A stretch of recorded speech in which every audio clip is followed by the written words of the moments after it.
Halo, apa kabar? Senang sekali masih terus bisa kembali menjumpai Anda semua. Saya Hers Munarif bersama dengan Bung Rocky Gerung. Bung Rocky, bulan Februari sudah akan berakhir. Banyak yang mempertanyakan kembali prediksi atau sebenarnya tepatnya ada waktu menyebutnya sebagai guesstimation ya, bahwa bulan Februari ini akan terjadi radical break. Nah, apakah yang Anda sebut sebagai radical break itu sekarang sudah terjadi? Oke, betul beberapa waktu yang lalu, sebulan, 2 bulan yang lalu, saya memang membuat guesstimation, dugaan. Guesstimation artinya menduga sambil guessing by estimation, menduga dengan cara mengukur bahwa Februari adalah bulan yang berbahaya. Bahkan saya pakai istilah akan ada saya pakai istilah apa, radical break waktu itu, karena kita melihat sejak Agustus, dia besar-besaran Agustus, pemerintah tidak punya ruang untuk memperlihatkan kemasukakalan kebijakan, terutama Presiden Prabowo. Soal MBG dipersoalkan terus-menerus, soal perampasan aset, lalu soal keterlibatan di BOP, lalu soal tarif yang pada akhirnya jadi kontroversi karena Donald Trump akhirnya ditolak kebijakannya oleh Supreme Court, Mahkamah Agung Amerika Serikat, dan itu kemudian membuat banyak pertanyaan lanjutan. Apakah itu yang dimaksud dengan radical break? Tentu Presiden Prabowo tidak mungkin tidak menjelaskan posisi Indonesia setelah Donald Trump merevisi kebijakannya kan. Tentu dalam hukum internasional berlaku prinsip pacta sunt servanda, bahwa Indonesia sudah menandatangani perjanjian itu maka dia berlaku sebagai hukum di antara pihak, yaitu antara Donald Trump dan Prabowo mewakili masing-masing negara. Tapi juga ada prinsip bahwa pacta sunt servanda itu hanya berlaku bila hal-hal yang tadinya diperjanjikan sudah diduga tidak akan berubah tuh, atau dalam bahasa Latinnya rebus sixtandibus. Artinya rebus artinya the thing, sixtandibus masih berdiri seperti semula. Nah sekarang tidak berdiri seperti semula lagi. Jadi persyaratan rebus sixtandibus sudah tidak berlaku karena Donald Trump sudah dibatalkan kebijakannya oleh Supreme Court, oleh Mahkamah Agung Amerika. Nah apa konsekuensinya bagi perjanjian kita? Ya tentu secara prinsipil, karena hal-hal yang diperjanjikan itu sudah tidak lagi standibus, tidak lagi standar, tidak lagi berdiri seperti semula, maka faktanya juga harus berhenti kan, harus selesai itu. Nah ini hal yang membuat kita menduga akan ada keributan lagi, karena DPR harusnya mulai mempertanyakan isi atau sifat perjanjian itu secara legal, secara konstitusional, atau secara prinsip-prinsip hukum perdata. Yang juga sangat menarik, setelah keputusan Mahkamah Agung, ternyata Donald Trump itu masih terus melawan, menurunkan tarif jadi 10% dan kemudian dinaikkan lagi menjadi 15% ini untuk semua negara ya. Tapi itu saya kira kan problem domestiknya Trump. Sementara problem domestik Prabowo itu juga tidak kalah seriusnya. Ini berkaitan dengan isi perjanjian antara Prabowo dengan Trump yang tadinya dibangga-banggakan itu oleh Seskap Teddy, bahwa dia satu-satunya presiden yang melakukan perundingan bilateral di tengah kegiatan BOP, Board of Peace itu. Nah, tapi kalau dicermati ini, perjanjian-perjanjian yang dibuat oleh Prabowo dengan Trump ini dinilai sangat merugikan Indonesia. Bahkan ada yang menggambarkan ini secara detail. Semua perjanjian ditelanjangi dan di situ bisa dengan mudah kita ya sampai pada satu kesimpulan, ini posisi Indonesia lemah banget ya dalam perjanjian itu. Seakan kita ini bukan negara yang berdaulat gitu, kok tunduk dan patuh saja kepada Trump. Jadi memang akan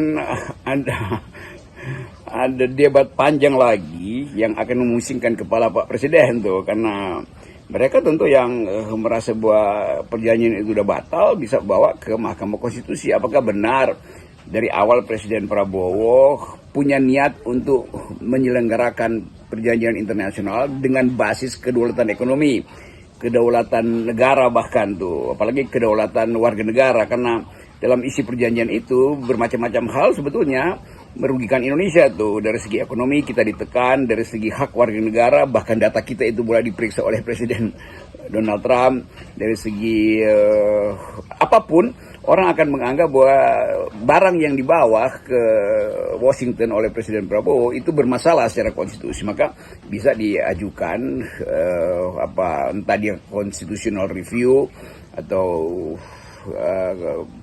apapun, kan tersedia legislative review juga bisa dilakukan. Tapi intinya adalah public relation pemerintah hari ini berantakan. Tidak ada semacam orkestrasi untuk menghadapi kritik dari publik. Tidak ada semacam orang yang bisa tampil ke depan untuk menerangkan bahwa ini sebetulnya keadaan. Itu berakibat rumitnya kita membayangkan psikologi presiden sekarang. Jadi ini yang mungkin boleh kita duga sebagai awal dari krisis yang akan berkelanjutan. Soal yang paling penting adalah menjaga opini publik. Sekarang opini publik bermain nggak keru-keruan di media massa dan tidak ada satupun tokoh kabinet atau sosok kabinet yang bisa menenangkan kegaduhan yang terjadi di publik. KSP nggak tahu mau ngomong apa tuh. Menko Perekonomian juga ya buta huruf sebetulnya dengan isi perjanjian internasional. Lalu Sekap atau Seknek apa yang mau disebutkan pada publik yang menunggu soal kejelasan status hubungan ekonomi, perjanjian ekonomi yang sudah ditandatangani oleh Presiden Prabowo kemarin. Nah, kegaduhan ini yang kemudian pasti dimanfaatkan baik oleh mereka yang menunggu di pojok-pojok tikungan politik atau mereka yang memang dari awal beroperasi untuk mengendalikan opini publik dan berupaya untuk memberi negatif impression pada kondisi hari ini. Artinya impresi negatif artinya Presiden Prabowo dianggap lebih banyak menghasilkan negatif impression daripada dukungan positif yang kemarin diriset oleh Profesor Burhanuddin 80% kan. Jadi ini juga punya kecemasan yang sama. Kalau public opinion tidak bisa dikendalikan oleh istana, maka dia akan menjadi hak sebut aja hak protes masyarakat sipil, terutama kalangan mahasiswa yang kemarin diwakili oleh Ketua BEM yang dengan sangat tangkas dan jitu itu mengajukan pertanyaan-pertanyaan kritis pada Presiden tuh. Jadi kita ingin lihat itu apa implikasinya dalam seminggu ini supaya Presiden mungkin yang mesti tampil ke publik dan menjelaskan secara objektif apa yang mesti diambil sebagai kebijakan setelah Mahkamah Agung Amerika membatalkan hak Presiden Trump untuk mengatur tarif yang juga dianggap sebagai pemberatan pada masyarakat Amerika tuh. Dan itu artinya implikasi pada Indonesia mesti dihitung dan diterangkan secara cermat dalam waktu yang singkat ini oleh Presiden Prabowo. Benar seperti Anda katakan, respon dari kabinet bahkan istana sangat tidak memadai ya soal ini ya. Sementara di media sosial banyak sekali bertebaran analisis yang nggak bisa kita anggap remeh. Jadi bukan sekedar analisis netizen alay begitu, tapi banyak juga mereka-mereka yang punya basis dan argumentasi yang kuat itu sekarang ini justru lebih dipercaya oleh publik ketimbang penjelasan dari istana maupun dari kabinet. Iya betul, Saudara Hertu. Yang terlihat adalah kegelisahan dari kabinet. Yang terbaca adalah psikologi cemas dari para investor. Yang tak terduga adalah, saya sebut tak terduga karena ini bulan Ramadan, apa sebetulnya background belief, kepercayaan di belakang peristiwa-peristiwa ini yang bisa kita tafsirkan sebagai kesempatan untuk memulihkan kepercayaan pada presiden pada satu pihak, dan pikiran yang lain adalah upaya yang sedang diduga berlangsung diam-diam, yaitu ya udah biarkan aja Presiden Prabowo berantakan di dalam kabinetnya karena nggak ada orang yang pada akhirnya mampu untuk menerangkan pada publik tuh, selain tentu presiden yang sampai sekarang belum bicara kan. Jadi kita lihat bahwa ada kondisi ketidakpercayaan pada kabinet sekaligus ada kondisi yang memungkinkan kabinet satu waktu berkelahi di antara mereka karena saling mengincar siapa yang ngomong duluan nih. Kalau gue ngomong duluan, gue digampar duluan oleh presiden. Kalau gue nggak ngomong, gue akan disiksa juga oleh publik karena nggak bicara kan. Jadi kita melihat bagaimana kalang kabutnya kabinet untuk menerangkan keadaan sebetulnya. Tetapi sekali lagi kalau itu tidak diterangkan maka ia akan berimplikasi pada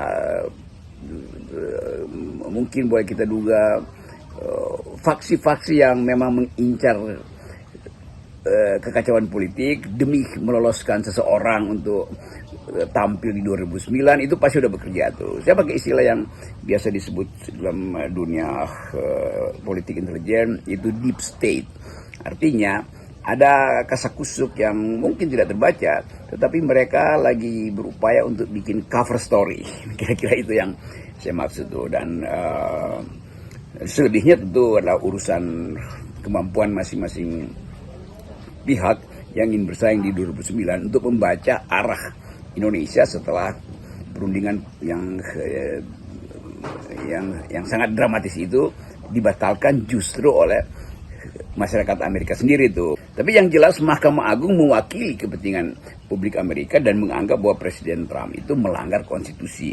Kira-kira itu intinya. Dan konsekuensinya perjanjian itu harusnya batal. Dan akibatnya kalau pembatalan itu tidak diterangkan segera oleh Presiden Prabowo, maka dugaan publik bahwa ada sesuatu yang belum selesai, urusan di belakang layar, di antara mereka yang ingin mengambil keuntungan dari batalnya perjanjian di Amerika, terutama menteri-menteri yang punya portofolio ketua partai. Mereka justru yang lagi tegang ini rencana-rencana, entah rencana baik maupun rencana buruk, akhirnya berhenti sebagai isu. Salam akal sehat. Salam akal sehat.